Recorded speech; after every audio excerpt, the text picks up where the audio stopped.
Okay, traders, this week's cage match, Rips versus ICT. Yes, that Rips. And yes, that ICT.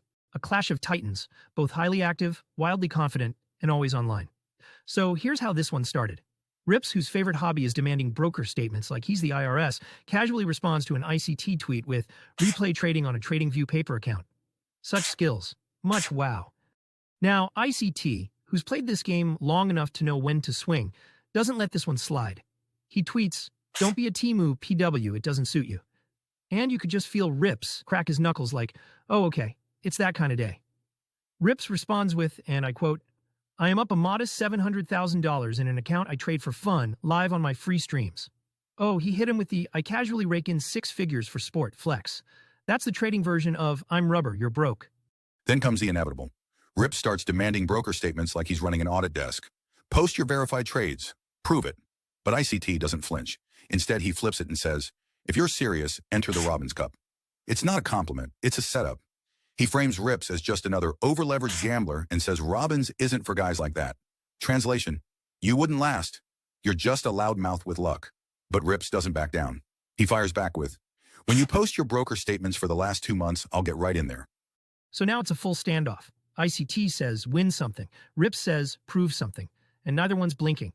At one point, ICT even says, "You aren't a better trader. You don't have more money." So we're no longer debating setups or strategy. We're measuring, let's call them wallets. Yeah, I thought they were going to get out the tape measures. And then, just when you think it's over, Rips drops the real reason for all this. Unfortunately, it is great for engagement and increases my popularity on this silly app. There it is. This whole fight, it's not about truth or trading or who's using real money. It's about feeding the algorithm.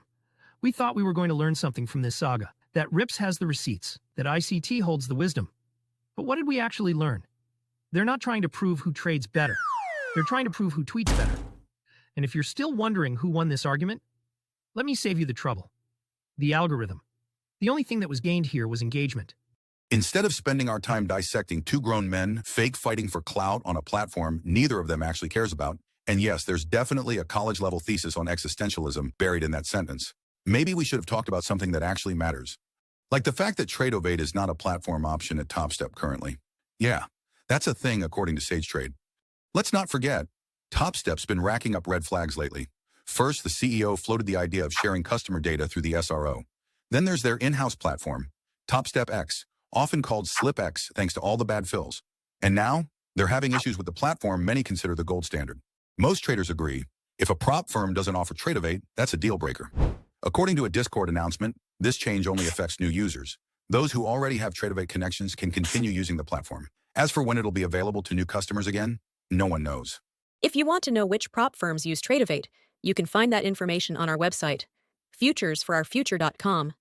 You can click the link in the description below or type futuresforourfuture.com into the search bar. Once you're there, go to the Compare dropdown and select Compare Prop Firms. From here, you can sort by a variety of factors: prop firm name, account size, platform, trail type, and whether the account is best for beginners, experienced traders, or experts. We want to filter for the prop firms that use Tradeovate. So under the platform filter, select Tradeovate, and it'll show you all the prop firms that use it. You can continue sorting those results by account size, trail type, or skill level. We also have a payout table, where you can view all the payout info for prop firms like Apex, Bullinox, Legends, Take Profit, and Tradeify. It includes details like minimum and maximum payouts, any consistency rules, and minimum days before you can request a payout. In addition, we have a compare rules table that outlines evaluation and funded account rules for each firm. Things like, can you trade news? Is hedging allowed? What about DCA, flipping, or scalping? You can visit each prop firm directly from our website. We only feature firms we actively trade with. Don't forget to use code FFF to get the best deal available. And while you're here, check out our blog. We cover trading psychology, prop firm strategies, and more, including posts like Mastering the One Trading Skill No One Talks About, Losing, and What John Wick Can Teach Us About Day Trading.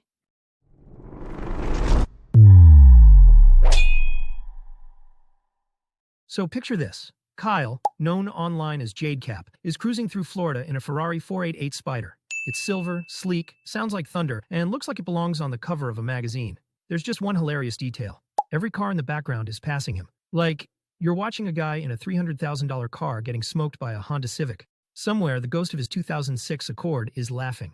And there he is, rocking a Ferrari shirt while talking about his Ferrari. It's not subtle. It's like showing up to your own wedding in a shirt that says, I do. A little on the nose? Definitely. But hey, when you drop 6 figures on a car, you've earned the right to match your outfit to your engine.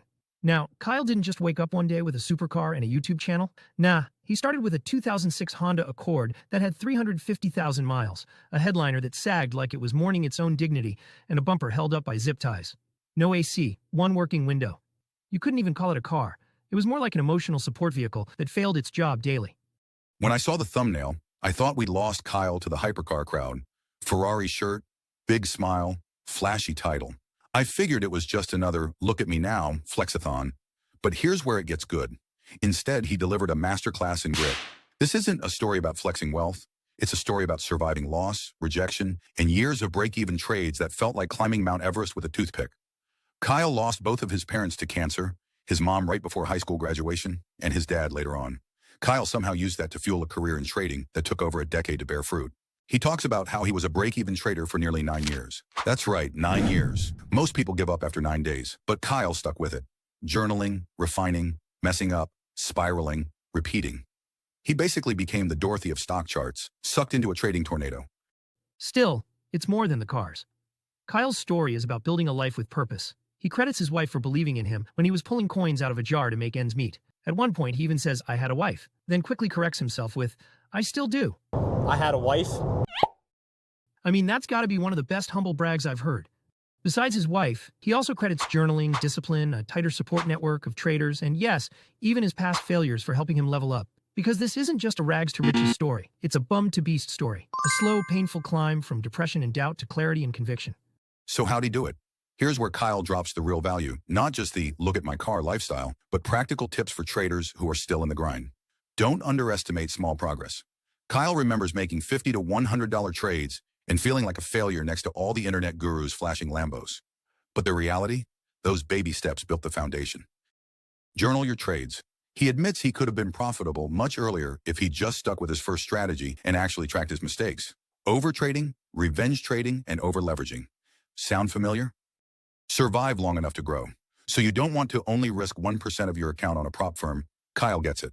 But for personal accounts, risk small and give yourself time to improve. Your daily routine matters. Kyle's not just talking about charts. He means your sleep, your diet, your mental state.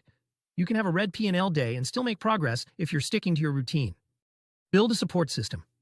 He learned the hard way that isolating yourself doesn't make you stronger. It makes you vulnerable. These days, Kyle leans on other traders during tough stretches, and it's made a huge difference. Find your why. Kyle's own why evolved from wanting material things to wanting to honor his late parents and support his wife, the person who believed in him even when they were dumping coins into a Coinstar machine just to make rent. And now, he mentors others, dropping gems like, don't just chase the Lambo, build habits, protect capital, eat your vegetables. You know, the ancient scrolls of day trading. But let's be clear, he still bought the Ferrari, then pulled up to a car show packed with Lambos that looked like a bag of Skittles exploded. And if your eyes went straight to the modest little truck in the corner, congrats, you might not be a douchebag. These days, when people recognize him from Instagram, they're not seeing the kid with the zip-tied bumper and no AC. They're seeing the trader who stayed in the game long enough to win. Someone who didn't just make $300,000 and grab a Ferrari, but turned every ounce of pain, loss, and late-night self-doubt into rocket fuel. So yeah, he might still get passed by minivans on Florida highways, presumably piloted by moms wearing minivan shirts. But in the race that actually matters, Kyle's already lapped most of us. Shout out to JadeCap. Thanks for the video. Seriously inspiring stuff. If you haven't already, make sure to keep up with Kyle over on his YouTube channel. Big things ahead. Take Profit Trader.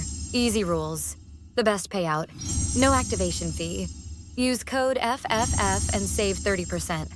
Tradeify. No payout denials. More account options. And yes, straight to funded. Currently 30% off. Legends. Run up to 10 accounts with end-of-day evaluations and backed by a real brokerage. Use code FFF for 70% off. Apex. Up to 20 accounts, a 300K option, and the most payouts in the game. Grab 80% off. Bullinox. The lowest prices, pass in 1 day, and up to 11 funded accounts. Use code FFF and /83% off. Using our code helps support the channel. So thank you so much. Back to the show. It's official. Thrive has passed. Or considering their Bahamas address, maybe the tone should be a little more tropical send-off. Now, if you don't remember how we got here, let's rewind. Thrive Trading Group launched with the usual prop firm playbook. Sleek branding, fast funding, and the classic "We're Traders too" pitch. And on the surface, it looked promising. Familiar faces, a fresh start. Leading the charge? Joom. But despite the polished rollout, Thrive couldn't outrun the baggage. Joom, their CEO, was formerly tied to the now-defunct Fast Track Trading. The firm's very first payout, a hefty $12,500, went to Sage, the former chief operating officer of Fast Track. And to top it off, Thrive was registered in the Bahamas, which didn't exactly help with the optics. FinTwit took one look at all the red flags: Fast Track connections, insider payouts, offshore registration, and it was like a scene straight out of John Wick. The contract was set, no questions asked. One tweet turned into 20 threads. And by the end of the day, Thrive was excommunicado. Now, what exactly went down in the C-suite? We don't know for sure. The official story was that Joom stepped down to spend more time with family. Sure, because that's exactly what founders do right after launching a brand new startup: take some vacation time and catch up on sleep. If we're being honest, it sounded less like a peaceful exit and more like a polite shove off the roof. So here's the likely play.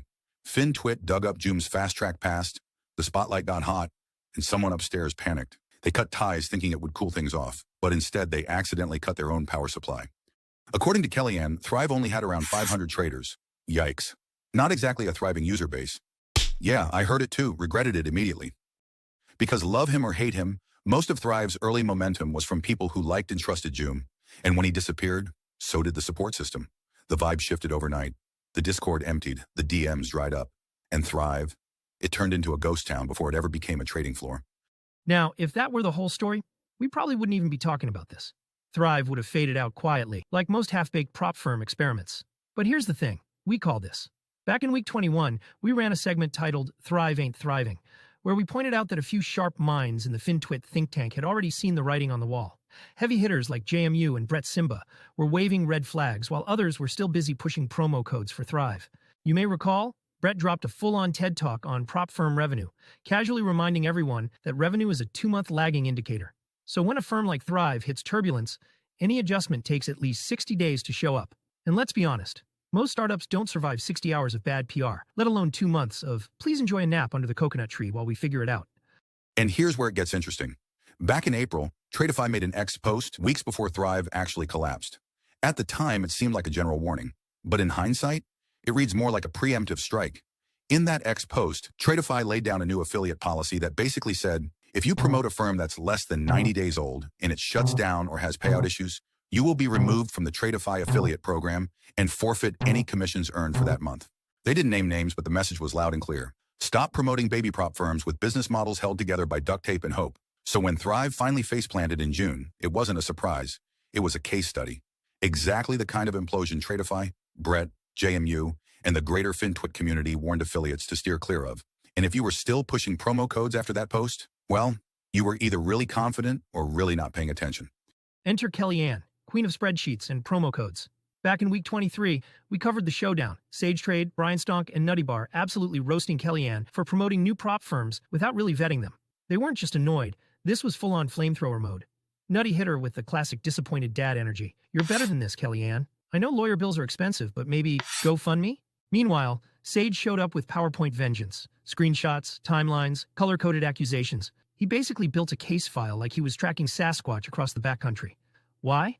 Because Kellyanne had promoted prop firms with the full influencer rollout. Free accounts, big discount codes, and 0 visible warnings. Then, when things got shaky, she quietly moved them to the do not recommend list, like no one would notice the bodies under the rug.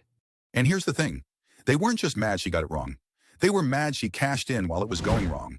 The whole "proceed with caution" line sounds responsible until you realize it wasn't anywhere near the promo image, the caption, or the tweet itself.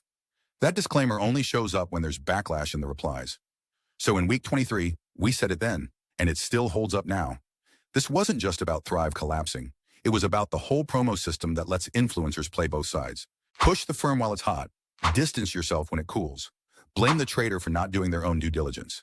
Keep the commission. Rinse. Repeat. Cue the flame war. So, thanks for hanging with me through all the backstory. Now let's talk about what's actually newsworthy. Remember that Tradeify affiliate policy from back in April? The one where they basically said, if you promote a sketchy newborn firm and it blows up in your face, you're out? Well, Brett actually followed through. Like a dad who really meant it when he said, I'm not mad, just disappointed. This week, Kellyanne and Canadian Futures Trader quietly removed their affiliate codes from their websites. Just, poof, gone. And on cue, the community piled on. Patrick Whelan didn't miss the moment. He jumped in with a tweet that basically read like a digital mic drop. Uh-oh, looks like Kellyanne is getting those commissions swiped. Good on Brett Simba and Tradeify for making this stand so leeches like Kelly don't get away with promoting shit firms. And just when you thought things couldn't get louder, Patrick Whelan took the volume knob and ripped it clean off. He went full caps lock with this gem. All prop firms should ban this leech from the industry. He called Kellyanne grandma, accused her of promoting back-to-back rug pulls, and claimed she offers no value but prop firm affiliate codes and shit reviews. Kellyanne, never one to back down from a Twitter brawl, fired off a long-winded rebuttal, and I'm sure there were some decent points in there. But let's be honest, I didn't read it. Not because I didn't care, but because it was giving terms and conditions energy. And that's kind of the point. Here's a piece of advice I got from my high school band director. Right before every trip, he'd say, if you have to explain it, don't do it. That applies to sneaking out of hotel rooms in the middle of the night or promoting prop firms. If you need 6 paragraphs, you heard that right, 6 paragraphs. Maybe there really was a problem on your end, because in this space, once you're explaining, you're already losing. In the end, it wasn't just about losing affiliate income. Kellyanne lost something more valuable, trust. And not just from random followers, but from people who had actually supported her. People like JMU, who once publicly defended her, finally hit his breaking point. After getting blocked, he posted a blistering message that basically said, I warned you. You didn't listen. I'm out. And he didn't hold back. For some reason, you refused to take any sort of constructive criticism or advice from others. That line hit hard, because that's exactly what the community had been trying to do for months. JMU went even further, questioning whether Kelly's whole Help the Traders brand was just a front. If it were really about the traders, he argued, she wouldn't be pushing shady firms to people who trusted her. People trying to find clarity in a space full of noise. So yeah, she lost some affiliate money, but what stung more was watching her core allies start to walk away. And Kellyanne, always on brand, being super salty, posted an image of a man taking out the trash. Yep, that was the tone. It ended with, we have no need to communicate further in this life, but I wish you well. It was classic FinTwit theater. A public farewell, a side of shade, and just enough meme energy to make sure nobody missed the message. And then came the final nail in the coffin. Old Paper Trades himself, Danny's Trades, shows up, not to pile on, but to defend Kellyanne, but not by actually backing her. No, that would be too simple. Instead, he kind of throws her under the bus, parks on top of her, and hands out flyers blaming Patrick. Danny's whole angle was, yeah, Kelly promoted Thrive, but hey, Patrick promoted FTT, so where's the outrage for that? Which is a bold take, considering this is the same guy who couldn't own up to his own paper trading scandal. Let's face it, when you have Danny's Trades taking up for you, you're cooked. So that's where we are now. Big CEOs are pulling big influencers' commissions. Big voices are trying to deliver big messages. And Danny just won't go away. It's part soap opera, part business lesson, and part cautionary tale. Thanks so much for watching.